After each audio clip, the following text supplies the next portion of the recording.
இந்த ப்ராப்ளம் பாருங்க. The price of an item is increased by 20% and then decreased by 20%. Then final price as compared to original price is. ஒரு பொருளின் விலையானது 20% அதிகரித்தது பின் 20% குறைகிறது. முதல் விலையை ஒப்பிடும் பொழுது கடைசி விலையானது என்ன அப்படின்னு வந்து கேட்டிருக்காங்க. பாருங்க, ஃபர்ஸ்ட் ஒரு பொருள்ல வந்து 100% இருக்குமா? முழுமையாட்டு எந்த ஒரு பொருள் இருந்தாலுமே சரி 100% இருக்கும். அதோட பிரைஸ் வந்து 100% வச்சுப்போம்.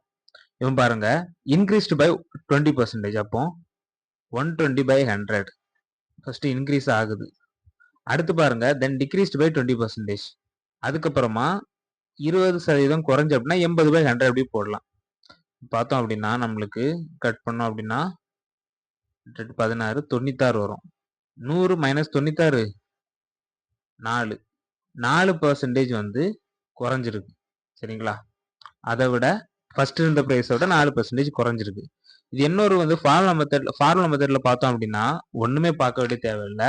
Increased decreased gain or loss இந்த மாதிரி வந்தாலே என்ன பண்ணணும் அப்படின்னா x²/100 போட்டோம் அப்படின்னா ஈஸியா எடுத்துடலாம். இங்க எக்ஸ் இருக்கக்கூடிய இடத்துல 20 போடணும். 20² என்னது 400. 400/100 4. ஸோ 4%. 4% லெஸ். அவ்வளவுதான், சிம்பிளாட்டே வந்துடும்.